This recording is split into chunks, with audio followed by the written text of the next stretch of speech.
So today we're reading Srimad Bhagavatam, anticipating the birth of Lord Sri Krishna, and we're reading from Srimad Bhagavatam, the 10th canto, chapter 1. We recently started at verse 1, and today we're considering verse 14 briefly, and then we continue reading towards the, you can say, the denouement.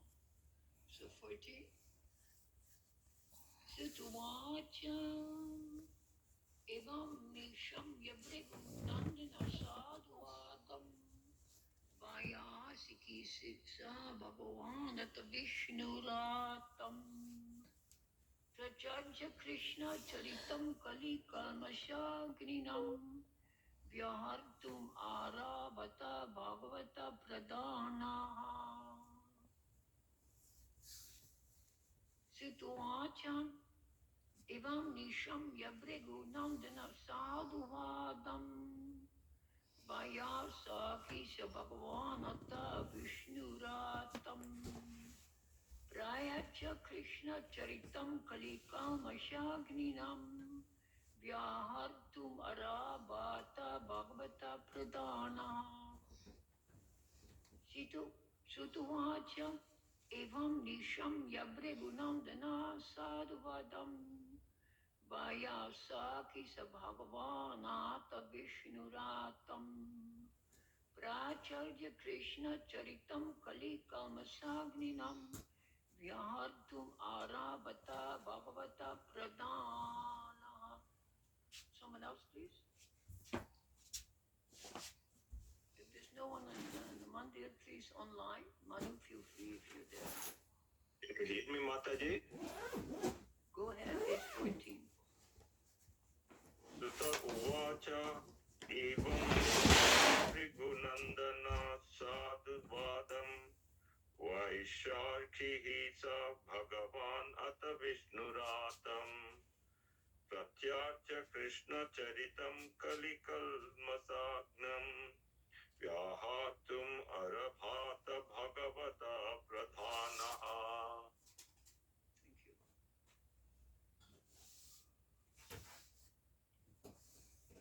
Look at the word for word. Sutta Uvacha. Please repeat. Sutta Uvacha.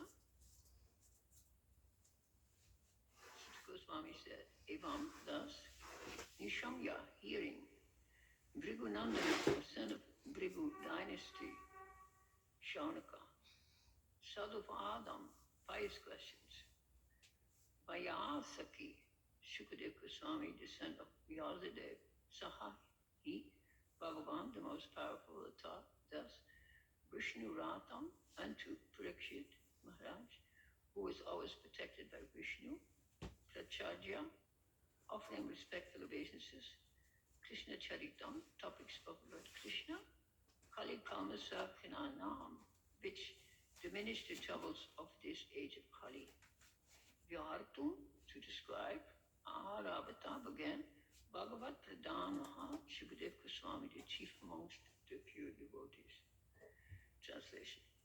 Srila Goswami said, O son of Bhrigu, Shaunaka Rishi, after Shukadev Goswami, the most respectable devotee, the son of Vyasadeva, heard the pious questions of Maharaj Parikshit, he thanked the king with great respect.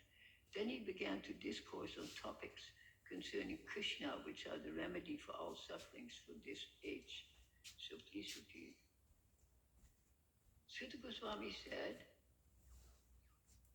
O son of Bhrigu Shaunaka Rishi, after Shukadev Goswami, the most respectful devotee, the son of Vyasadeva, heard the pious question of Maharaj Parikshit, he thanked the king with great respect.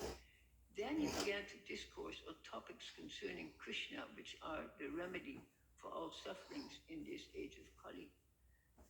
Purport by Prabhupada.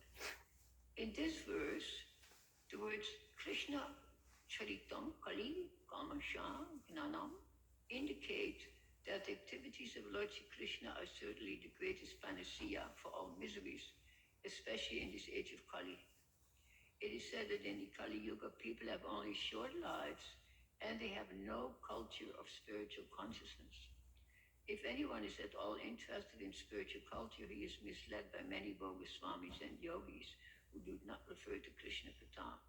Therefore, most people are unfortunate and disturbed by many calamities. Srila Vyasadeva prepared Srimad Bhagavatam at the request of Narada Muni in order to give relief to the suffering people of this age. Kali, Kalmasha, Gnanam. The Krishna consciousness movement is seriously engaged in enlightening people through the pleasing topics of Srimad Bhagavatam. All over the world, the message of Srimad Bhagavatam and Bhagavad Gita is being accepted in all spheres of life, especially in advanced educated circles. Srila Shukadeva Goswami is described in this verse as Bhagavat Pradhanaha, whereas Maharaj Parikshit is described as Vishnu Ratam. Both words bear the same meaning, that is, Maharaj Parikshit was a great devotee of Krishna, and Shukadeva Goswami was also a great saintly person and a great devotee of Krishna. Combined together to present Krishna Katha, they give great relief to human suffering.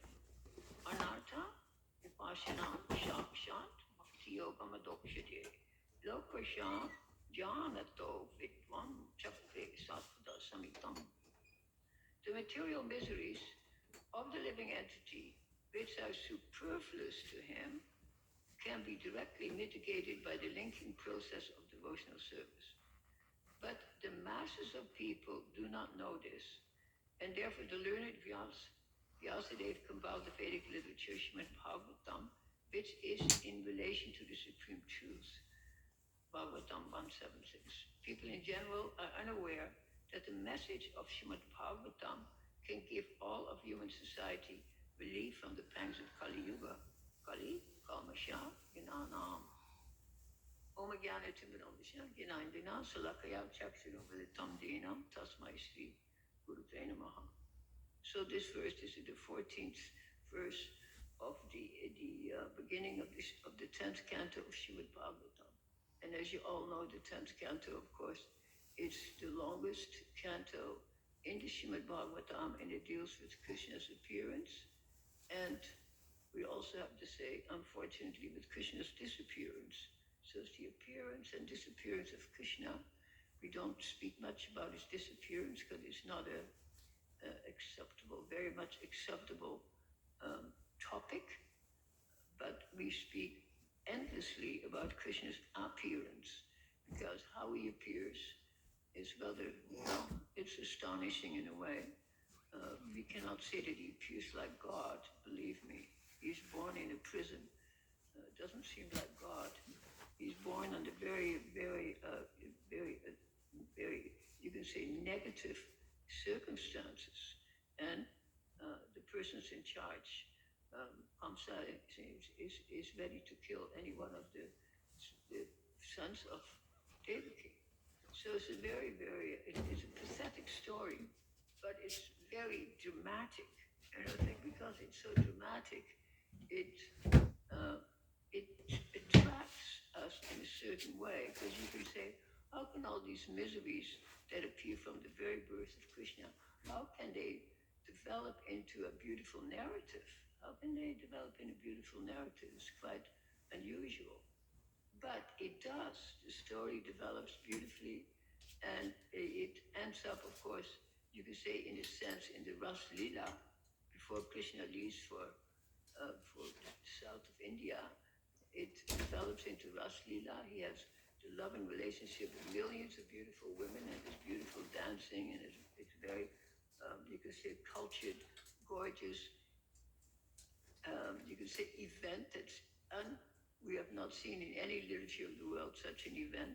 Moonlit nights, very moonlit nights, and how Krishna calls the gopis. It's not like they were all sent a message, an email, but Krishna calls everybody by the flute.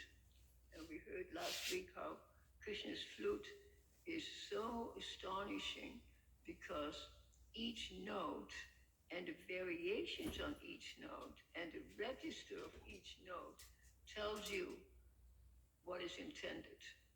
So we heard last time, or a week or so ago, that Krishna's flute, the different notes, I think 1 and 2 calls the cows, etc., the animals. Fifth of course, is very famous. It's called the sound of the cuckoo. And it is Krishna's, it attracts the gopis because it's the erotic rasa, is the fifth note. And then it says, and I had never seen actually that statement before until last week, it says the eighth note, only Radharani can hear it. And I was explaining to my audience what the eighth note meant, and I'm not sure if any of you were here to listen to it, but I noticed that most people didn't know what it meant. But it meant that if you're talking about music, you could say each scale, major scale, whether it's in the west or the east, has 7 main notes and certain distance between each note, some half a distance, some full note distance. And so there's 7 notes in the scale, and then if you proceed to the next register, then you can call that the first note again of the next register, or you can also call it the 8th note. So it's the 8th, so it's an what you call an octave. So the first note of the octave is played, is only heard by Srimati Radharani because it's double. It's a double note, and it plays on 2 different registers, and this is the only note that is referenced that plays on 2 registers, and it can only heard by Radharani. So you can see this is why she's giving this very special, this special note. Very amazing. So the 8th note is Radharani, only heard by her. So when Krishna plays the 8th note, like 1 octave higher than the main note, then Radharani comes and she knows that Krishna is calling for her, for no one else.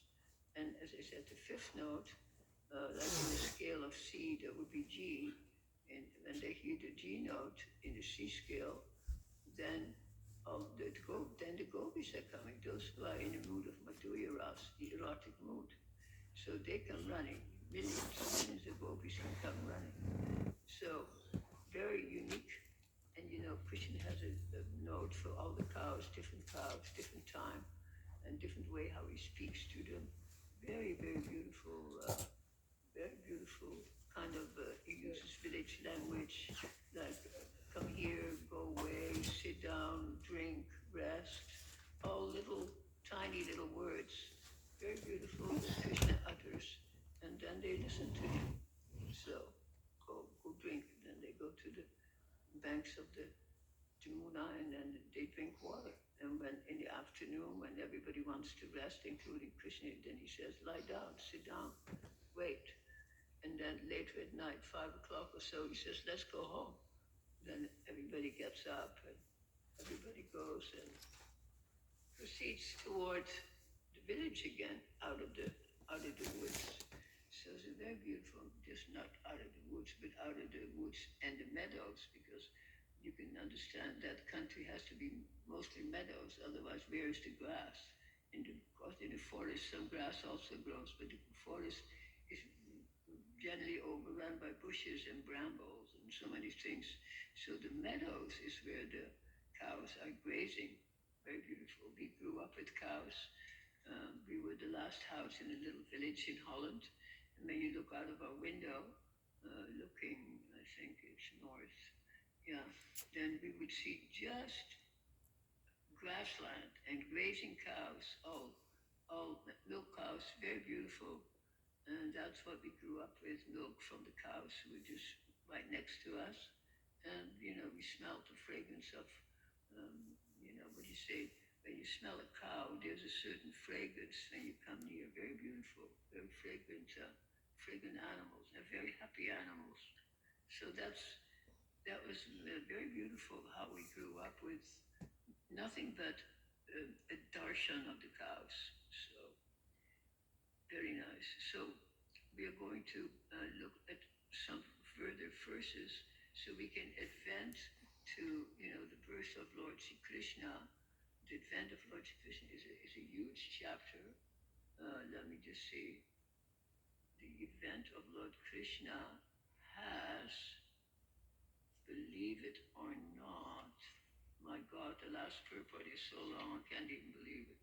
10 pages, or more than 10 pages. Incredible.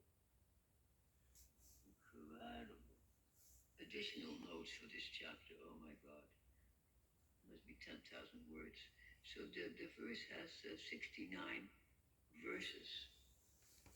And then there is an additional note is given by Madhvacharya and gives the following note. I'm just going to read one remark because it's quite interesting and we may never even get there in the next few days. It says, Madhvacharya is saying this: when one is awake, whatever one sees or hears is impressed upon the mind, which later works in dreams to show one different experience, although in dreams one appears to accept a different body. For example, when one is awake, one does business and talks.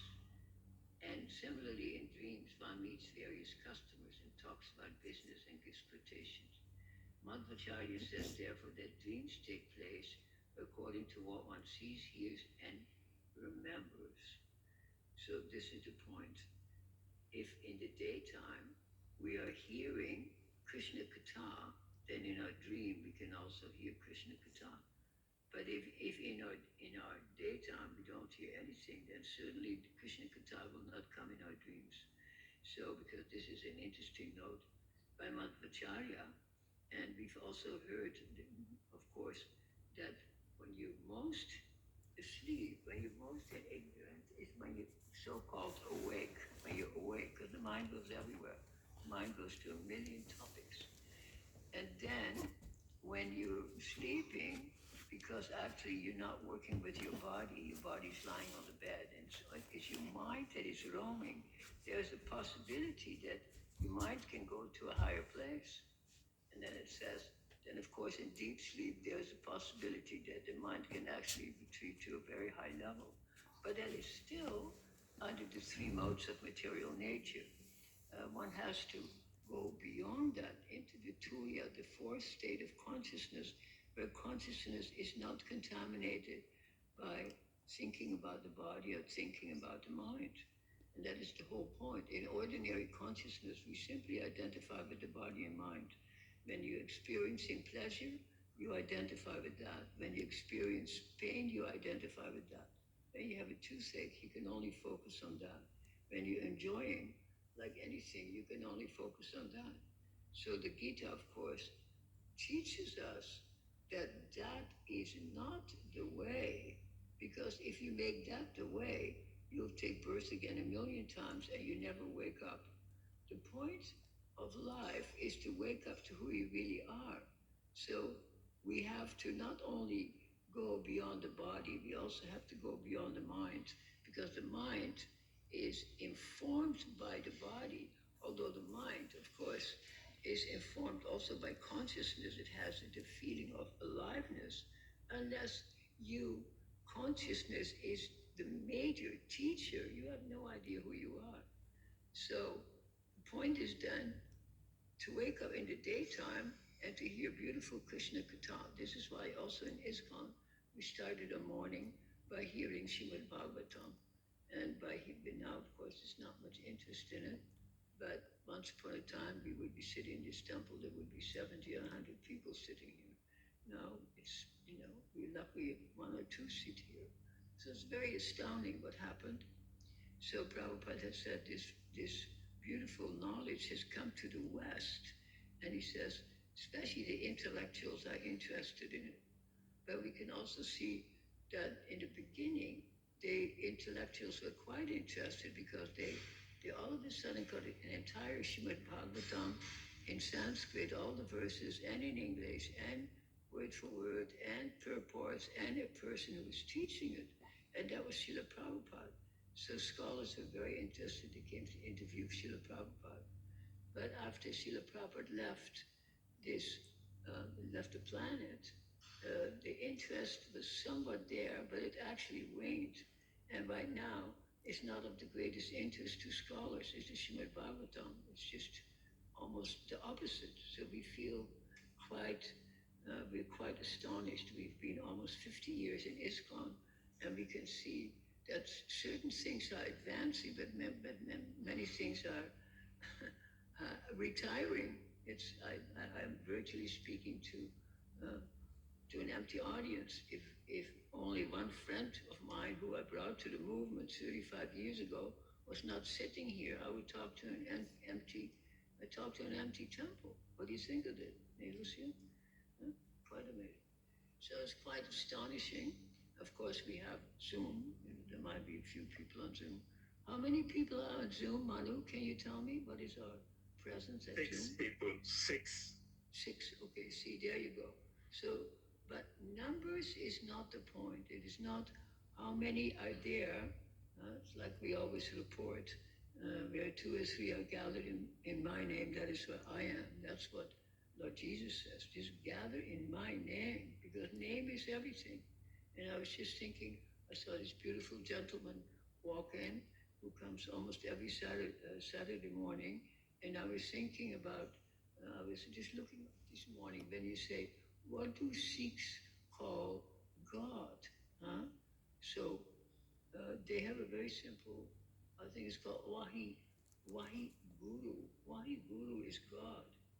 So that's the amazing God. That is not a God with particular features, but it's a universal God. It's the creator. It is the absolute. But in the Sikh you say Satnam, Satnam, Satnam. So Satnam is God.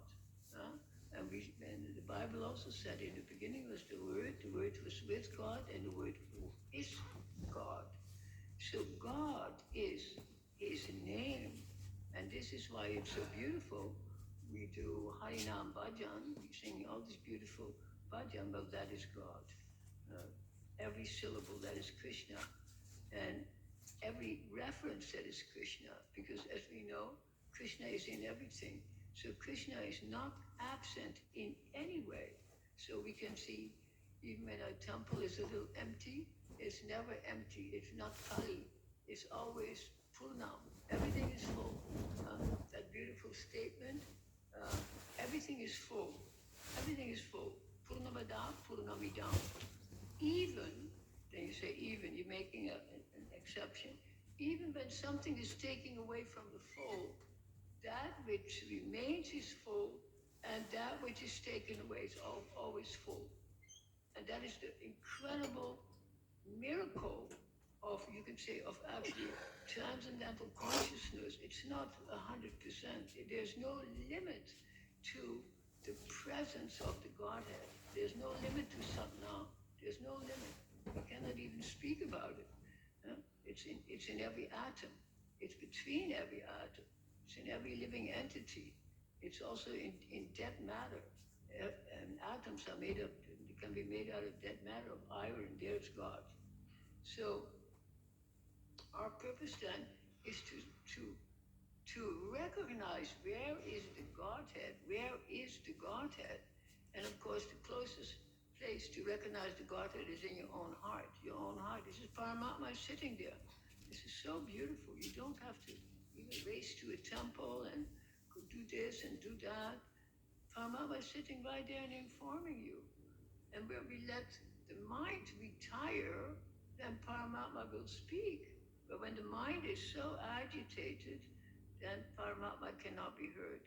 So the secret is simply relax.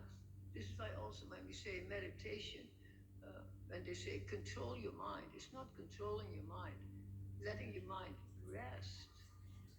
It's different from control. Let it rest. And when it rests, it's not making 1,000 statements an hour.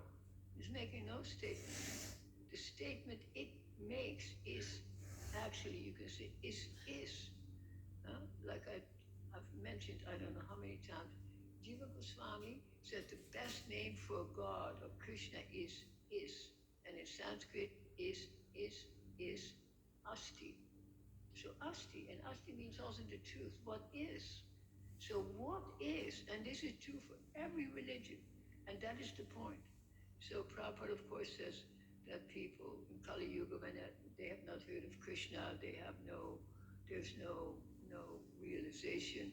But we can also understand that since Krishna also says in the Gita, he says, by any other name, I'm also known.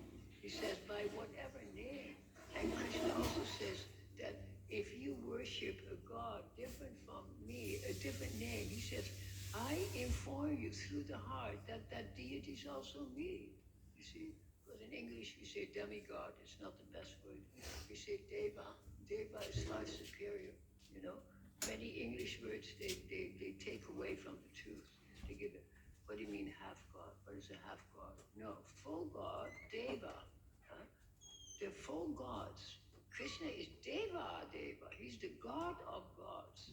We don't say he's the God of all the demigods. No, Krishna's Deva Deva. So whatever God we worship, we truly worship, that is Krishna by some other name. You see. So there's there is so much opportunity to recognize Krishna, and Krishna also, if even if without thinking about the pastimes, Krishna means the force. Krishna, that which attracts. So God is that which attracts, and God is sitting in our heart.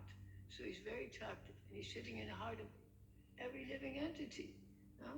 Like, why are people so fond of dogs and cats? Because the personality, the live living force is so powerful that people can reciprocate with certain animals, cows, elephants, cats, dogs. You can reciprocate because they're living entities, they're jiva souls. So we can relate. So no negativity, only positivity. So we're looking at a few more verses, since it's, like I said, almost 70 verses here. We'll read only the verse, we won't read purport. We might make a small comment, but it says, listen to this. The Ganges, emanating from the toe of Lord Vishnu, purifies the three worlds, the upper, middle, and lower planetary systems. Similarly, when one asks questions about the pastimes and characteristics of Lord Vasudeva, Krishna, three varieties of men are purified: the speaker or the preacher, he who inquires, and the people in general who listen. So this makes so much sense. Huh? Who qualifies? Obviously the speaker. And those who are asking questions. And those who do not ask questions but sit, they also benefit. Everybody benefits. Otherwise, why would you sit here if you didn't benefit? So, and this is, and here God is called Vasudev, and there's another evidence that God is generic. Vasudev, the Deva who is everywhere, penetrating. That is God. Everything that is all life that is penetrated, that is the deity, that is the Murti, that is Krishna. So, and to hear about Vasudeva, Vasudeva Sarvamiti, Vasudeva Sarvamiti, everywhere there's Vasudeva. So, and that's all, that is in all religions. God is spoken about in all religions. God is God by any other name. So this is a very nice verse. Then the next verse says that. Then the story begins. Then it starts with, in Hindi you would say, Ek din baad mein, Ek din baad mein, once upon a time. And it starts, once upon a time, when Mother Earth was overburdened by hundreds of thousands of military phalanxes of various conceited demons dressed like kings, she approached Lord Brahma for relief. So this makes sense. The earth is overburdened by demons, then of course Mother Earth has asked for relief. So then there's a nice verse in the purport, I'll just read it. Yada hi dharmasya glani bhavati bharata abhyutatnam adharmasya tadatmanam srijamyaham. So very famous. Whenever there's a decline in religious practice or descendant of Bharat and a predominant rise of irreligion at that time, I appear myself. So Krishna comes in Kali Yuga, like that's what we're discussing. He comes in Kali Yuga, beginning of Kali Yuga, end of Dwapara Yuga, and to give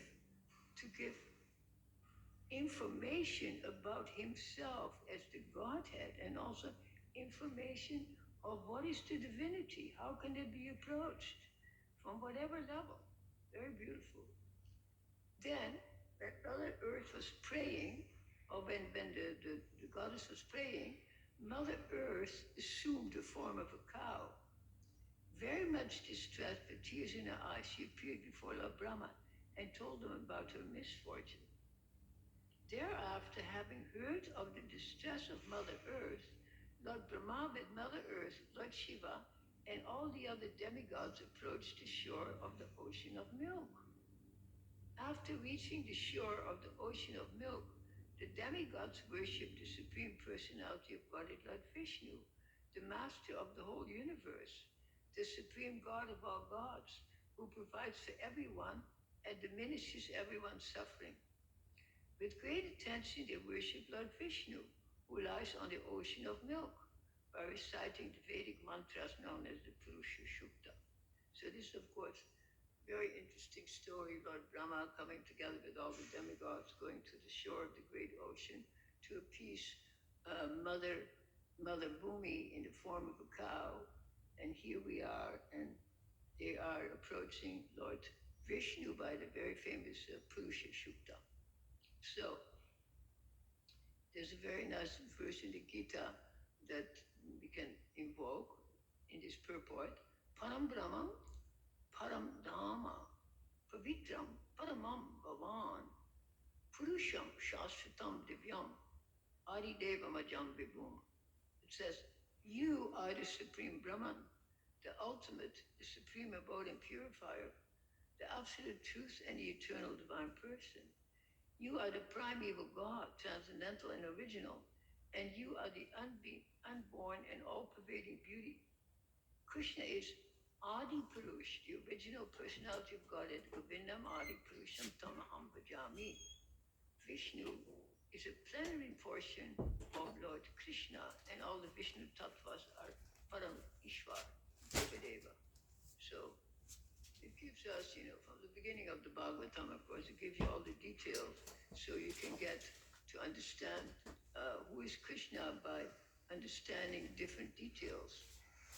So it says in the next verse, this is 21 now, while in trance, Lord Brahma heard the voice of Lord Vishnu vibrating in the sky.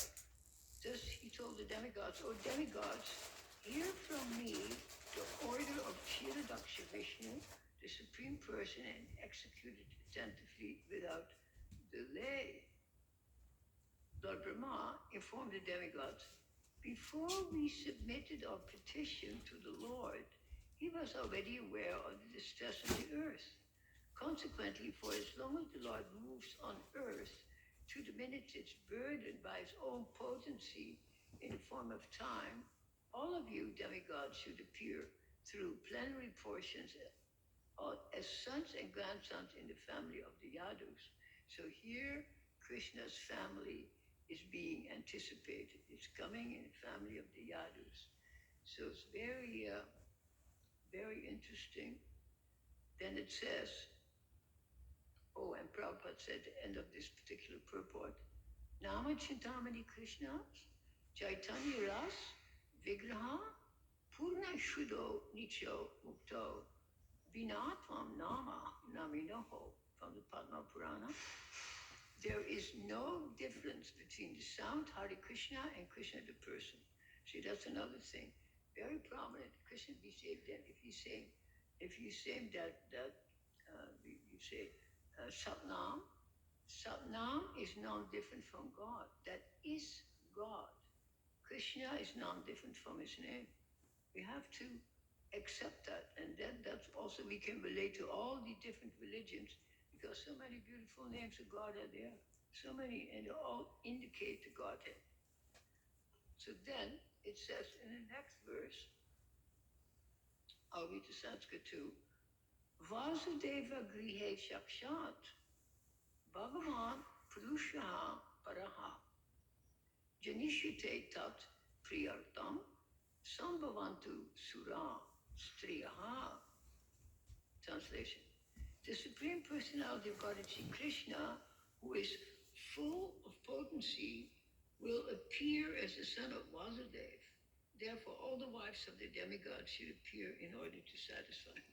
So here you go, just then, from the prayers by the Mother Earth, Mother Bhumi, approaches a cow, approaching Lord Brahma, how Krishna will appear in this dynasty to purify the earth of all its sins.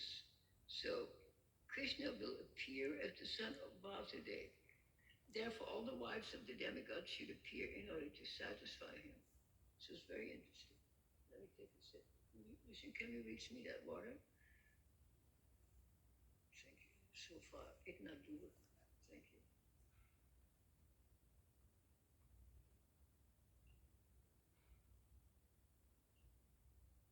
Dhanyavad. So, then the next verse, 24, it says, Vasudeva kalananta sahasra vadanasvarat agato bhavito devo hare priya chikushaya, meaning the foremost manifestation of Krishna is Shankarshan, who is known as Ananta. He is the origin of all incarnations within this material world. Previous to the appearance of Lord Krishna, this original Shankarshan will appear as Balaram, just to please the Supreme Lord Krishna in his transcendental pastime. So this, of course, was yesterday. Yesterday we celebrated the appearance day of Lord Balaram, who is Shankarshan, or who is Ananta. Very beautiful. Somebody came up to me yesterday, they asked me that tonight is going to be